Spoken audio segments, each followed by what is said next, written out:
Good morning class. हमारा जो topic चल रहा था वो चल रहा था खरपतवार। और खरपतवार में हमने पढ़ लिया था खरपतवार क्या है, खरपतवार का वर्गीकरण भी पढ़ लिया था और शाकनाशियों का उसमें क्लासिफिकेशन भी पढ़ लिया था कि शाकनाशियों को कितने भागों में बांटा गया है। जैसे वर्णात्मक था, अवर्णात्मक था, सिलेक्टिव नॉन सिलेक्टिव हो गया। कोई ऐसे खरपतवारनाशी जिसको मृदा में देना था, कोई ऐसे खरपतवारनाशी थे जो पत्तर स्पीरिया खरपतवारनाशी थे, मतलब कि उनको जब वीड उग जाएगा तभी हम उसके ऊपर क्या करेंगे, स्प्रे करेंगे, तभी वो क्या करेगा, उस स्प्रे से मरेगा। तो इस तरह से हमने शाकनाशियों का वर्गीकरण भी पढ़ लिया था। जो शाकनाशियों का हमने वर्गीकरण पढ़ा है, अब उसको किस किस तरीके से अप्लाई करना है, क्या उसको कब, किसी खरपतवारनाशी को हमें सोइल में डालना होगा, तो किसी खरपतवारनाशी को जब हमारे वीड उग गया है तब डालना है, और कौन सी फसल में कौन सा खरपतवारनाशी डालना है। तो इसीलिए हम लोग आगे वाला जो टॉपिक है वो क्या है, खरपतवारनाशी का उपयोग करने का समय। तो खरपतवारनाशी उपयोग करने का समय क्या है, किसान के पास तीन ऑप्शन होते हैं। जिस तरह से वो खाद अप्लाई करता है, सेम प्रोसीजर क्या होता है उसका शाकनाशी अप्लाई करने का सेम समय क्या होता है, शाकनाशी अप्लाई करने का समय होता है। जिस तरह से खाद वो खेत की तैयारी करते टाइम भी, जब खेत की तैयारी कर रहा होता है तब भी, मतलब हम ऐसे कह सकते हैं कि बुआई से पहले, किसे, बुआई से पहले, मतलब फसल की बुआई से पहले। दूसरा वो खाद कब दे सकता है, बुआई के बाद, बुआई के बाद दे सकता है। बुआई के बाद पर खरपतवार उगने से पहले, खरपतवार उगने से पहले नहीं, अंकुरण से पहले, फसल बोने के बाद अंकुरण से पहले। तीसरा है वो क्या कर सकता है, बुआई के बाद।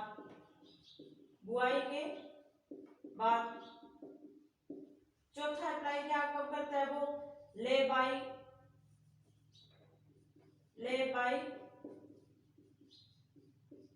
एप्लीकेशन, या अप्लाई या ले बाई खरपतवारनाशी का यूज करना। खरपतवारनाशी का उपयोग, ले बाई खरपतवारनाशी, इस तरह से लिख सकते हो तुम, शॉर्ट में लिखना चाहो तो किस तरह से, जिस तरह से किसान है वो अपनी फर्टिलाइजर है, क्योंकि फर्टिलाइजर देने का तरीका क्या है हर एक किसान को पता है, और बच्चों को भी, लगभग सभी स्टूडेंट को लगभग पता होता है, क्योंकि सारे जब एग्रीकल्चर वाले हैं वो मोस्टली किससे बिलोंग करते हैं, किसान फैमिली से बिलोंग करते हैं। तो बुआई से पहले हमने जब क्लासिफिकेशन पढ़ रहे थे तब हम लोगों ने एक पढ़ा था मृदास्कीरिया खरपतवारनाशी। मृदास्कीरिया खरपतवारनाशी का मतलब क्या हो गया कि हम उसको सोइल में देंगे, उनका जब हम अप्लाई उसको सोइल में करेंगे तो सोइल में उनका ऐसा प्रभाव होगा कि वो खरपतवार को क्या नहीं होने देंगे, जर्मिनेट ही नहीं होने देंगे। तो हम ऐसे बोल सकते हैं ना कि मृदास्कीरिया खरपतवारनाशी है वो सारे कब दिए जाते हैं, बुआई से पूर्व दिया जाता है। बुआई से पूर्व का मतलब क्या है, जब हम किसकी तैयारी कर रहे होते हैं, खेत की क्या कर रहे होते हैं, तैयारी कर रहे होते हैं, खेत की क्या कर रहे होते हैं, तैयारी कर रहे होते हैं। और खेत की तैयारी हम लोग जैसे खेत की तैयारी कितने दिन पहले करेंगे, 4 या 6 दिन पहले, मतलब लगभग 1 सप्ताह पहले मान सकते हो, या 4 से 6 दिन भी मान सकते हो, क्या कर सकते हो, 4 से 6 दिन बोलो, या फिर 1 सप्ताह भी हम लोग बोल सकते हैं। तो इसमें क्या अप्लाई किया जाता है, फ्लूक्लोरेलिन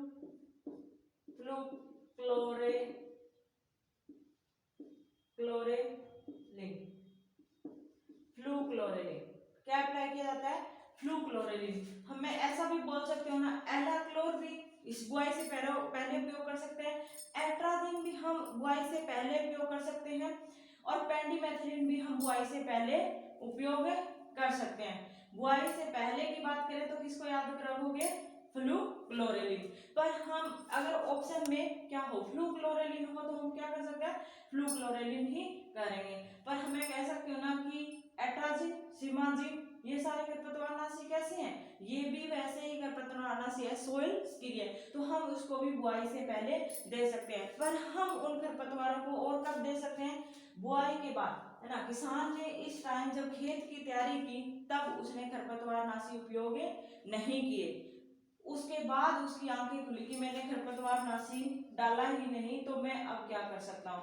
तब उसके पास एक ऑप्शन और होता है कि बुआई के बाद, अब बुआई तो उसने फसल की कर दी है पर अभी तक अंकुरण नहीं हुआ, न ही फसल का अंकुरण हुआ है और न ही किसका हुआ है, खरपतवार का। पर यहाँ अंकुरण से मतलब हम किससे लेंगे, खरपतवार से लेना होता है। तो अंकुरण से पहले की खरपतवार अभी उगा नहीं है, क्योंकि जब खरपतवार उग जाएगा तो हम यहाँ पे कौन से खरपतवारनाशी यूज कर रहे हैं, सोयल स्कीरिया खरपतवारनाशी उपयोग कर रहे हैं। सोयल स्कीरिया खरपतवारनाशी का मतलब ये होता है कि वो किस पे अटैक करेंगे, सोयल में उपस्थित वो पार्टिकल, जो वो भाग जो क्या होता है, उगता है, जिससे क्या होता है, बीज पौधा बनता है, उन पे क्या करता है, ये रिएक्शन करता है। जैसे एट्राजीन, फिर एट्राजीन हो गया, alachlor, atrazine, alachlor, pendimethalin, पेंडिमिथिलिन,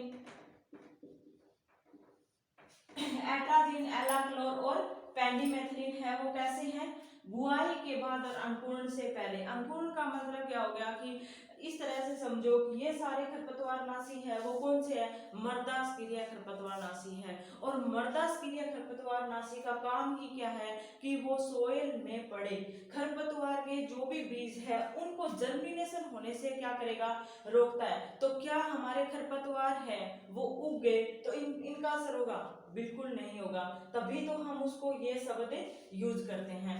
उसके बाद है बुआई के बाद, जैसे 2,4-D है, 2,4-D का उपयोग हम कब करते हैं, 2,4-D का उपयोग हम जब करेंगे जब हमारे खेत में चौड़ी पत्ती वाले खरपतवार आ गए हैं।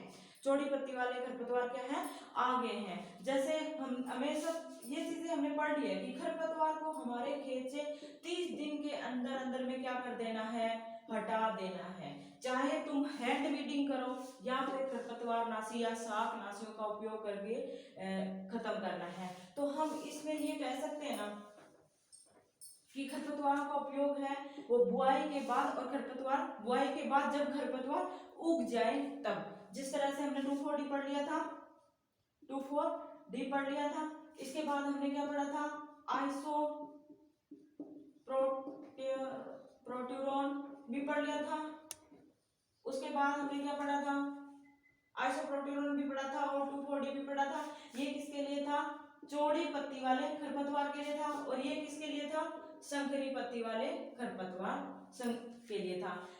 2,4-D और आइसोप्रोट्यूरॉन का उपयोग क्या हो गया है, बहुत ज्यादा हो गया है, इसलिए इनके पत्ते क्या आ गए, अभी रेजिस्टेंट आ गया। 2,4-D का और भी बहुत क्या होता है, जो साइड इफेक्ट भी बहुत होते हैं, इसलिए 2,4-D की जगह हम क्या यूज कर सकते हैं, मेट सल्फ्यूरॉन, इसकी जगह हम क्या कर सकते हैं, मेट सल्फ्यूरॉन। तो हम कह सकते हैं ना, अगर हमारे ऑप्शन में ऐसा आया कि चौड़ी पत्ती वाले खरपतवारों को मारने के लिए इनमें से कौन सा शाकनाशी या खरपतवारनाशी यूज किया जाता है, और अगर 2,4-D ऑप्शन में नहीं हो तो हम ये बोल सकते हैं ना कि मेट सल्फ्यूरॉन का उपयोग कर सकते हैं। आइसोप्रोट्यूरॉन किसके लिए यूज किया जाता है, संकरी पत्ती वाले, और संकरी पत्ती में भी गेहूं में गुली डंडा, जिसको हम गेहूं सा भी बोल देते हैं और गेहूं का मामा भी बोल दो या फिर पहले इसे माइनर भी बोल दो। और गेहूं का वो कैसा वीड है, मिमिक्री वीड है, मतलब नकलची खरपतवार नाशी है, खरपतवार है। तो आइसोप्रोट्यूरॉन से अभी क्या नहीं मरता, गुली डंडा खत्म नहीं होता, इसके लिए उसने क्या अपने बॉडी में रेजिस्टेंट डेवलप कर लिया है। तो आइसोप्रोट्यूरॉन की जगह अभी ज्यादातर क्या यूज होने लगे है, सल्फ्यूरॉन, कौन सा, सल्फ्यूरॉन यूज होने लग गया है। तो हम ये कह सकते हैं ना कि बुआई के बाद में है 2,4-D हो गया, आइसोप्रोट्यूरॉन है जो संकरी पत्ती को मारता है, और 2,4-D चौड़ी पत्ती को। 2,4-D की जगह हम क्या यूज कर सकते हैं, मेट सल्फ्यूरॉन यूज कर सकते हैं। आइसोप्रोट्यूरॉन की जगह हम क्या यूज कर सकते हैं, सल्फोसल्फ्यूरॉन भी यूज कर सकते हैं। अब मैं सारे एग्जांपल यहाँ नहीं लिखवा रही, क्योंकि मैं ये कोशिश कर रही हूँ कि तुम खुद उसको चीज को समझो।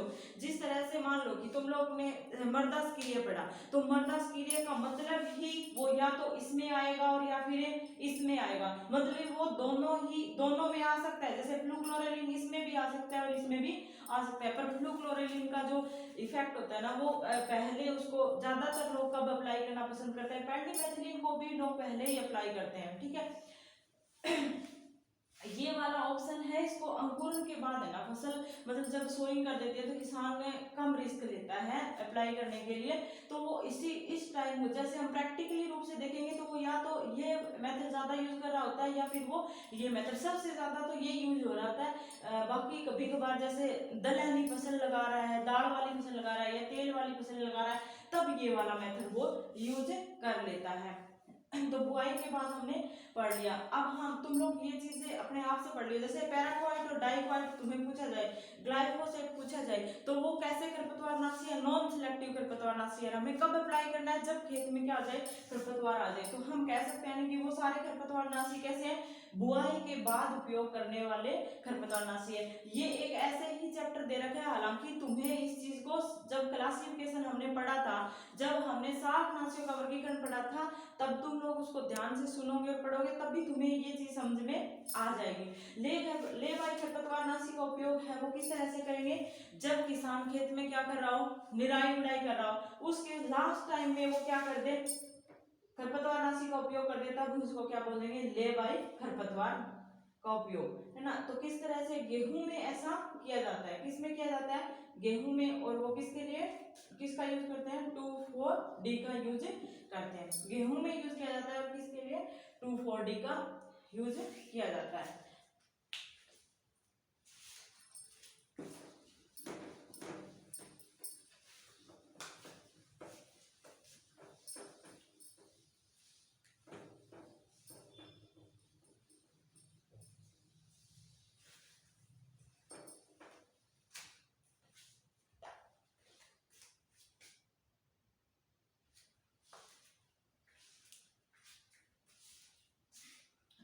आगे जब हम लोग ये पढ़ लिया है कि शाकनाशियों का उपयोग कब करना है, तो कुछ पर्टिकुलर फसल है उसका भी खरपतवारनाशियों का नाम पूछ लिया जाता है कि उसके लिए कौन सा खरपतवारनाशी है, जैसे धान के लिए कौन सा है, गेहूं के लिए कौन सा है, मक्का के लिए कौन सा है, सोयाबीन के लिए कौन सा है, इस तरह से वो क्या किया जाता है, पूछ लिया जाता है। तो उनको भी हमें क्या करना पड़ेगा, अलग अलग हमें पढ़ना पड़ेगा।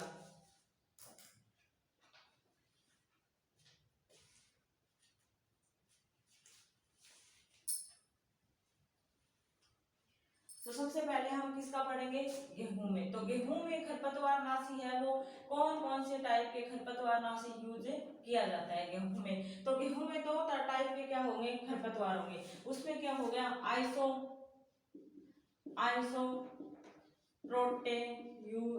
आइसोप्रोटेरोन यूज करते हैं। दूसरा ऐसा खरपतवारनाशी है जो क्या है, 2,4-D हो गया। ये हमें पता है किसको मारता है, चौड़ी पतली पत्ती वालों को मारते हैं, या हम ऐसे कह सकते हैं कि संकरी लिप, ऐसे खरपतवारनाशी जिसके क्या हो, पतली पत्तियां हो, जिस तरह से गुल्ली डंडा हो गया, सेकेरम हो गया। अब हमें इसको यूज नहीं करना, इसका यूज नहीं करना, या फिर मान लो कि ये हमारे खेत में खरपतवार को मारने के लिए इफेक्टिव नहीं रहा, तो आजकल लोग इसकी जगह क्या यूज करने लगे हैं, सल्फ्यूरॉन। क्या यूज करने लगे हैं, सल्फ्यूरॉन। इसके बाद अगर पूछा जाए तो हम दूसरा हमारे पास में क्या है, कौन से टाइप के खरपतवार आते हैं, चौड़ी पत्ती वाले क्या आते हैं, खरपतवार आते हैं। उनको मारने के लिए जो स्पेसिफाइड दवाई है वो क्या है, 2,4-D। अगर 2,4-D का स्प्रे हम नहीं करें तो किसका स्प्रे कर सकते हैं, मैट सल्फ्यूरॉन। किसका स्प्रे कर सकते हैं, मैट सल्फ्यूरॉन का स्प्रे कर सकते हैं। तो गेहूं में हमने पढ़ लिया कि आइसोप्रोटेरोन यूज कर सकते हैं, आइसोप्रोटेरोन नहीं करेंगे तो सल्फोसल्फ्यूरॉन कर लो, 2,4-D नहीं करेंगे तो मैट सल्फ्यूरॉन कर सकते हैं। उसके बाद दूसरी क्रॉप है वो क्या है, धान। दूसरी क्रॉप है वो क्या है, धान।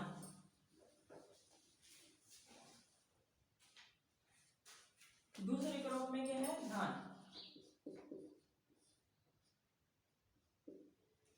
धान में एक खरपतवारनाशी का उपयोग किया जाता है जिसका नाम क्या है, ब्यूटाक्लोर। क्या नाम है? ब्यूटाक्लोर। ब्यूटा जो क्लोर होता है वो कब अप्लाई किया जाता है? जब हम लोग क्या कब करें, ये एक चीज ध्यान में रखना, जब भी कोई भी खरपतवारनाशी के नाम के आगे क्लोर आ जाए ना, समझ लेना कि वो कैसा है? मर्दास्क्रिय खरपतवारनाशी है। कैसा खरपतवारनाशी है? मर्दास्क्रिय खरपतवारनाशी है। तो हम जब धान की रोपाई कर रहे होते हैं उससे 2 से 4 दिन या 1 सप्ताह बोलो, या 4 से 6 दिन भी बोल सकते हैं। मतलब इसका कहने का मतलब है कि हम खरपतवारनाशी का उपयोग है ना फसल की रोपाई या बुआई से लगभग कितने दिन पहले? 1 सप्ताह पहले हम लोग करते हैं। तो ब्यूटाक्लोर का उपयोग कब किया जाता है? अगर ब्यूटाक्लोर पूछ लिया जाए कि कौन सी कंडीशन में, तो हम बोल सकते हैं ना कि बुआई से पूर्व इसका उपयोग किया जाता है। उसके बाद है वो कौन सी क्रॉप है? मक्का। उसके बाद क्रॉप है वो क्या है? मक्का। मक्का है वो क्या है? मक्का में कौन सा? एलाक्लोर। मक्का में एलाक्लोर और एट्राजीन। कौन सा? एट्राजीन। एलाक्लोर का उपयोग, ये भी दोनों कैसे खरपतवारनाशी है? मर्दास्क्रिय खरपतवारनाशी है। इसको कब कितने दिन पहले अप्लाई करो? वही 3 से 7 दिन पहले अप्लाई कर सकते हैं हम लोग। मक्का की बुआई से 3 से 7 दिन, कहने का मतलब है कि लगभग 1 सप्ताह के अंदर अंदर हमें क्या कर देना चाहिए? एलाक्लोर की स्प्रे कर देनी चाहिए। तो हम कह सकते हैं ना, एलाक्लोर डाल देना चाहिए। हम कह सकते हैं कि एलाक्लोर है वो क्या है? बुआई से पूर्व डाले जाने वाला खरपतवारनाशी है। एट्राजीन है वो हमने कब डाला था?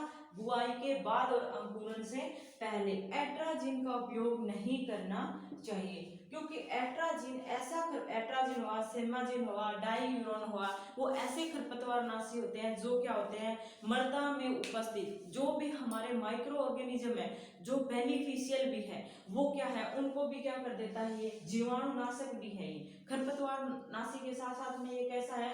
जीवाणुनाशक भी है। तो इसका उपयोग नहीं करना चाहिए, क्योंकि जो भी बेनिफिशियल है, जैसे माइक्रोराइजा हो गया, माइक्रोराइजा हो गया, एजिटोबैक्टर हो गया, एसिटोमाइसिटीज हो गया, बहुत सारे ऐसे फंगस भी होते हैं, ट्राइकोडर्मा वगैरह, मतलब बहुत सारे ऐसे सूक्ष्म जीव होते हैं सोइल में जो हमारी फसल के लिए क्या होते हैं? बहुत बेनिफिशियल होते हैं। उनको भी ये क्या कर देता है? एट्राजीन है वो क्या कर देता है? नष्ट कर देता है। न हमें एट्राजीन की स्प्रे करनी चाहिए, न सीमाजीन की और न ही डायरोन की। हालांकि हमें कोई भी ऐसा शाकनाशी नहीं है जिसकी स्प्रे करनी चाहिए, क्योंकि सभी शाकनाशियों का क्या होता है? रेजिड्यूस इफेक्ट होता है और वो स्वास्थ्य के लिए क्या होते हैं? हानिकारक होते हैं। एट्राजीन को हम पूछे तो एट्राजीन कब अप्लाई किया जाता है? तो एट्राजीन है वो अंकुरण के पहले और बुआई के बाद में उपयोग किया जाता है। अब है सोयाबीन।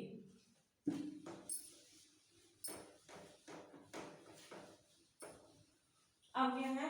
सोयाबीन। सोयाबीन के लिए क्या है? एलाक्लोर है, क्लोमाजोन है। सोयाबीन एलाक्लोर क्या है? एलाक्लोर हो गया। फिर है क्लोमाजोन,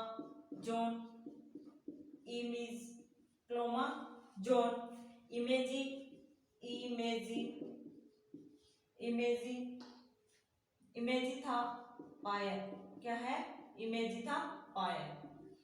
एलाक्लोर, क्लोमाजोन और इमेजिथापायर।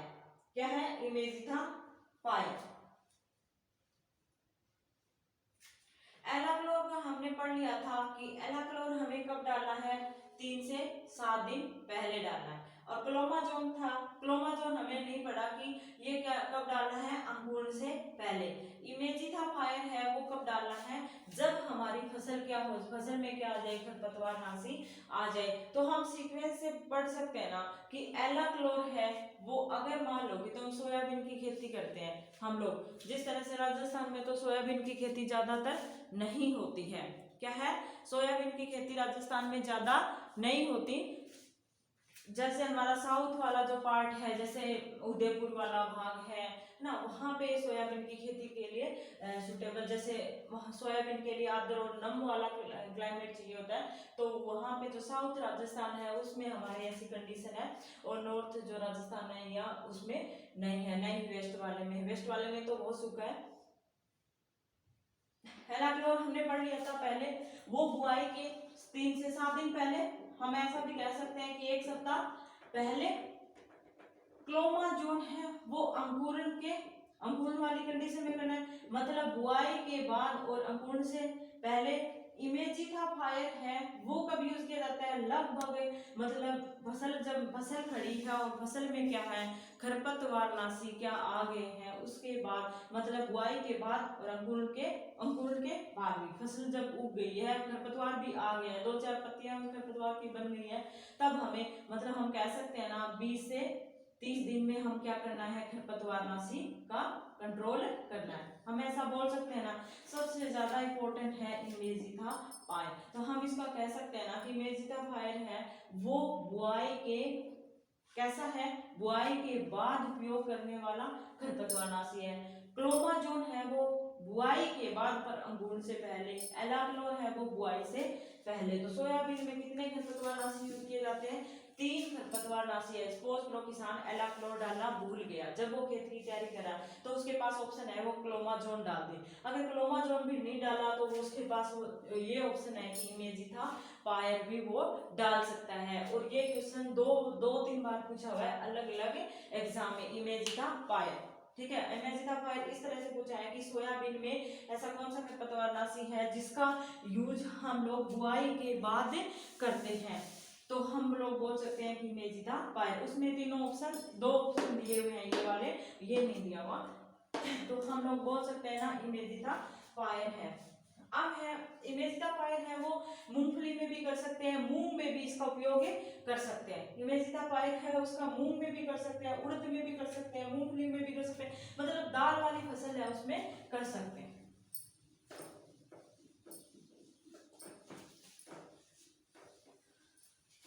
अब हम दलहनी और तिलहनी का साथ ही पढ़ लेते हैं। दलहनी व तिलहनी फसल, दलहनी और तिलहनी फसलें। दलहनी और तिलहनी फसलें में मोठ मूंग आ जाएगा, और क्या आ जाएगा, ग्वार भी आ जाएगा, चना भी आ जाएगा, सोयाबीन भी आ जाएगी, और क्या आ जाएगा, मूंगफली भी आ जाएगी, इस तरह से उड़द भी आ जाएगा। मतलब ये सारे जिसकी दालें बनती है, तेल निकाला जाता है, तो उनके क्या आ जाएंगे, इनमें सब में आ जाएंगे। तो इसमें पहले से ही हम लोग क्या करेंगे, इस तरह से यूज करना स्टार्ट करेंगे कि पहले वो क्या करे और बाद में वो क्या करे। तो अगर मान लो कि वो खेत की तैयारी कर रहा है, तब वो क्या डालेगा, क्या डालेगा, फ्लूक्लोरेलिन। जब वो खेत की तैयारी कर रहा है तब उसके पास क्या है, फ्लूक्लोरेलिन डाल सकता है। जब उसने खेत में सोइंग कर दी पर अभी तक खरपतवार उगा नहीं है, तो क्या डालेगा, पेंडिमिथाइलिन। क्या डालेगा, पेंडिमिथाइलिन डाल सकता है। अगर हम उसके खेत, ये भी डाल सकता है पेंडिमिथाइलिन भी, वो क्या कर सकता है, डाल सकता है, और मेट्रीब्यूजिन भी डाल सकता है। क्या डाल सकता है, मेट्रीब्यूजिन भी डाल सकता है। मेट्रीब्यूजिन ऐसी खरपतवारनाशी है जिसको वो बुआई अंकुरण से पूर्व भी डाल सकता है और अंकुरण के बाद में भी डाल सकता है। इसका इफेक्ट है वो दोनों तरह से होता है। जैसे फ्लूक्लोरेलिन है वो जब वो खेत की तैयारी कर रहा होता है, मतलब 3 से 7 दिन पहले वो क्या कर सकता है, जब वो खेत में खाद पानी दे रहा होता है, मतलब खेत में हेरो वगैरह पाटा वगैरह लगा रहा होता है, तब वो यूज कर सकता है फ्लूक्लोरेलिन। तो हम बोल सकते हैं कि फ्लूक्लोरेलिन कैसा खरपतवारनाशी है, ऐसा खरपतवारनाशी है जो बुआई से पूर्व, मतलब खेत की तैयारी करते टाइम डाला जाता है। पेंडामेथिलिन भी ऐसा ही है, तो पेंडामेथिलिन को वो तब भी डाल सकता है जब वो खेत की तैयारी कर रहा है, और वो क्या कर सकता है, जब हमारी बुआई हो गई है और अंकुरण नहीं हुआ है खरपतवार का, तब भी वो पेंडामेथिलिन को डाल सकता है।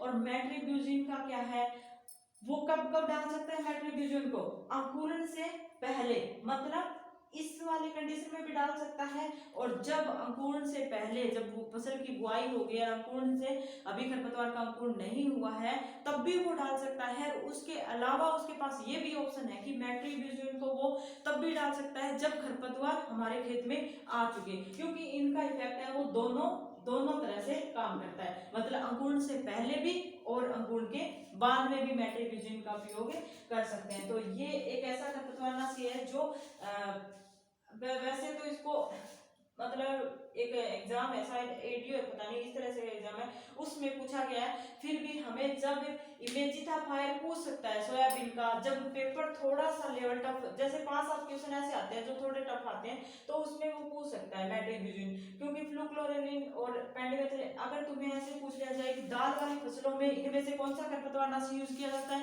और इनमें से कोई एक ऑप्शन आ जाएगा तब भी कर दोगे।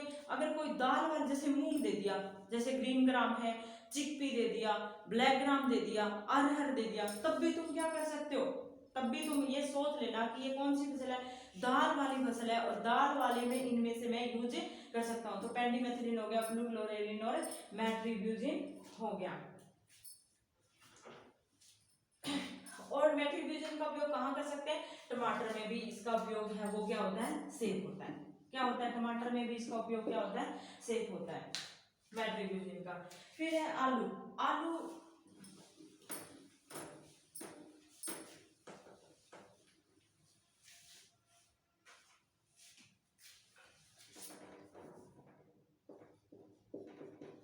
आलू में है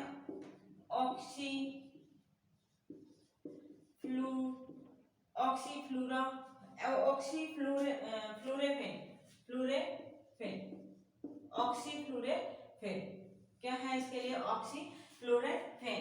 ऑक्सीफ्लोरेफेन है, इसका उपयोग है वो ज्यादातर नहीं किया जाता, क्योंकि आलू में है वो क्या किया जाता है, पहले इसका उपयोग नहीं किया जाता, ठीक है, इसका उपयोग हम लोग नहीं करते आलू में, तो इसको तुम लोग याद रखो, न रखो, कोई ज्यादा इंपॉर्टेंट नहीं है, क्योंकि जितनी भी सब्जियां हैं उसमें यही बोला जाता है कि सब्जियों में तुम क्या करो, कम से कम खरपतवारनाशी का उपयोग करो। तो आलू में कौन सा किया जाता है, ऑक्सीफ्लोरेफेन यूज किया जाता है। ऑक्सीफ्लोरेफेन है वो बुआई से, ऐसा खरपतवारनाशी है जिसका उपयोग कब किया जाता है, बुआई के बाद और अंकुरण से पहले इसका उपयोग किया जाता है, मतलब बुआई के तो बाद और अंकुरण से पहले उपयोग किया जाता है। ये थे सारे खरपतवारनाशी, और खरपतवारनाशी का उपयोग करने का, और हर एक फसल के लिए अलग से खरपतवारनाशी।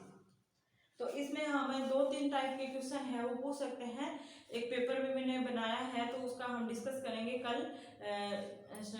हर एक प्रश्न का हम लोग जो भी इम्पोर्टेंट मुझे क्वेश्चन लगे थे उसको मैंने सेलेक्ट किया है, और कहीं न कहीं वो किसी न किसी एग्जाम से में क्या है आए हुए हैं। जिस तरह से कोई जेट में आया है, कोई ICR में आया है, कोई BHU में भी आया है, कोई जबलपुर वाली जो यूनिवर्सिटी एग्जाम कंडक्ट करवाती है उसमें आया है, या ADO में आया है, या फिर बहुत सारे ऐसे एग्जाम होते हैं जो मतलब एक्सटेंशन ऑफिसर का एग्जाम होता है वहाँ आए हैं, तो मैंने उनसे सिलेक्ट किया है सारे क्वेश्चन। तो 20 क्वेश्चन सिलेक्ट किए हैं अभी तक। हम इसके जितने भी टॉपिक हो गए हैं हमारे, उनका हम लोग डिस्कशन कर लेंगे कि किस तरह से प्रश्न आते हैं और हमें किस तरह से उसको किस लेवल तक इसको क्या करना है, पढ़ना है।